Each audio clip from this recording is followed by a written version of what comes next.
Aryna Sabalenka, aces are called that for a reason.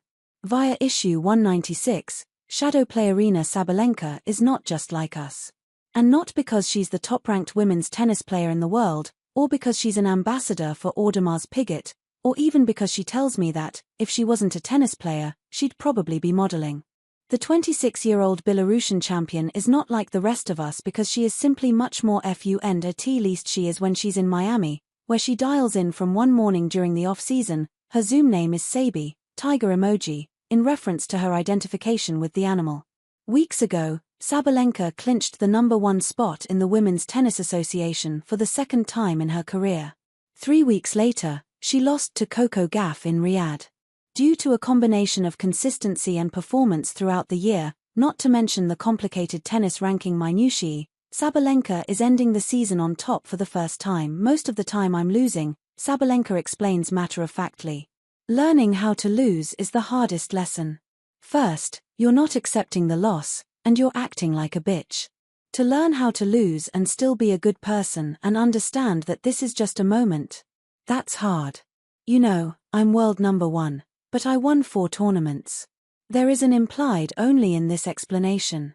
It's important to still enjoy life while you're not having the success you wish you would have on the court.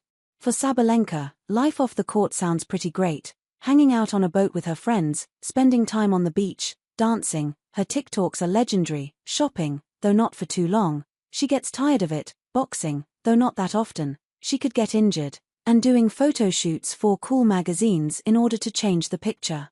I think, the picture is always the same for me, just tennis, basically. You're always on the court sweating, wearing sports stuff, a ponytail, the same picture of yourself and of your life. She scrutinizes the Zoom video frame. Okay, maybe I'll just go like this. Sabalenka, who has had her dirty blonde hair up in a ponytail until this point, lets it down in one big motion. Gorgeous. I shout. It's better, right? She says. I have no comment. When you go for photo shoots, she continues, tucking her front strands behind both ears, you have makeup, you have your hair done, you try different styles. You see yourself from different perspectives. I love it. You forget about your normal life, but Sabalenka's normal life is still glamorous, make no mistake.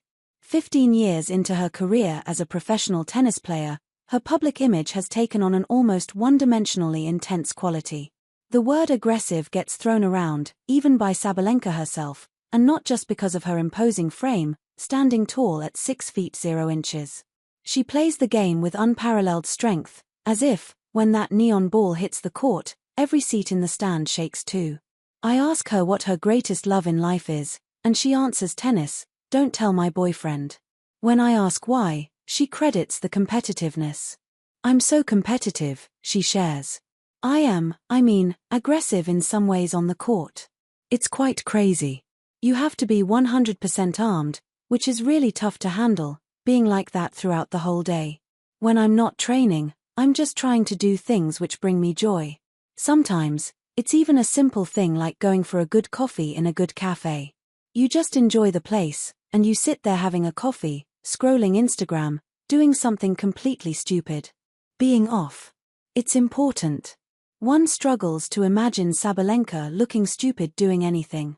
With the sun beating down and the palm trees swaying about in Miami, Sabalenka is not, perhaps, 100% armed. Tennis seems a lonely sport, but with the resolve of a Belarusian Tony Soprano, Sabalenka prioritizes her family and community over anything else. They're definitely the ones who motivate me to keep going. There were some times when I wanted to give up, but I was just thinking, I cannot quit. I want them to be proud of me, to bring some positivity into their lives because they get happy when I win. And I want it to be a great example for my sister, she's 11 years younger. I want her to see a good example, in me, just like I saw in my father. Sabalenka's father Sergei Sabalenka passed away unexpectedly in 2019 from meningitis. A successful Belarusian hockey player, he was the biggest source of encouragement during Sabalenka's tennis career, something she spoke about at length in Netflix's tennis documentary series Breakpoint. In the years following her father's passing, Sabalenka's own gameplay took a turn. She would hit serving error after serving error, handing the point over to her competitor, a double fault. I don't know what happened with my mental health, but there was a year when I couldn't serve. In tennis, if you double fault for the whole match, you cannot get to the level I wanted to be at, win a Grand Slam. I was struggling for maybe a year and a half. One time, I was like, okay, I'm done. I cannot, Sabalenka recalls, throwing back her hands. In some ways, it was embarrassing. I couldn't find a solution, and maybe it was just a sign I had to quit. Eventually, after hours and hours practicing and speaking with a psychologist, Sabalenka realized that the problem wasn't internal but biomechanical, a bad reaction to outside forces, where the pressure goes too far, too hard. She works with a biomechanical coach to this day. Though Sabalenka credits her father with her drive to never give up, she speaks most fondly of his magnetism and cheer. I think I was 7 or 9, I don't remember the exact age. We had just had a party in the house, and I looked up at him, and he was so funny. So happy. People loved him. I looked to him thinking, I hope when I grow up I'll have this personality. He was always focusing on the positive things rather than the negative. Off court, Sabalenka is pretty cheery, but, like any three-dimensional Achilles-like athlete, she has her moments of solemnity. I'm really open. But I have to say, when I lost my dad, from time to time, I would go to the church and put a candle for his memory and the memory of my grandfather. It's something you never show on social media. I'm not gonna be the one in the church filming, she says, waving her hand around as if taking a video. When I ask Sabalenka what advice she has for future tennis players, that steely courtside self-assuredness comes back. Always listen to yourself. I think people who reach the top of their game, they're hard workers and they sacrifice a lot to their dreams. That's my lesson, just never listen. Sabalenka doesn't mean never listen. In fact, there's one person who consistently gets to tell Sabalenka what to do, her sister Tanechka. She's 15, and I will never judge her for anything. I have to say, there were times that were really tough for her because I was just trying to make her understand things, and I was stuck on her. But now I think I'm the one who's just there for fun, for support, and for whatever advice she needs from me. Sabalenka thinks of herself as a cool sister. Whatever she asks me for, I'm always trying to figure out a way to deliver it. I was in Dubai, and she sent me this list. My team was going back home, and I was running around the mall trying to find all these things, and the Dubai mall is huge.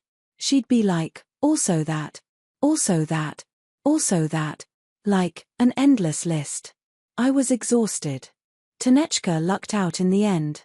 I got her this Yves Saint Laurent bag. For a 15-year-old. Sabalenka laughs. Like, I wished I would get this present when I was 15. When I mentioned to Sabalenka that sounds stressful for her, she rushes to her sister's defense. No, I love her, she says seriously. When she was born, I was the happiest person. I asked my mom for a sister for years and years. Sabalenka remains pretty high on the happiness rankings, however.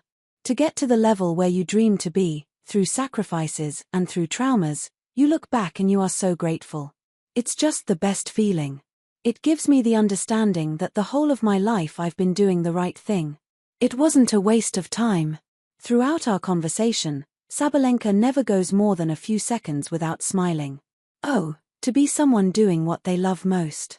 Sabalenka has certainly seen her share of pain, both physical and emotional, but she's channeling gratitude and the wisdom that provides, and for now, the view is good from the top.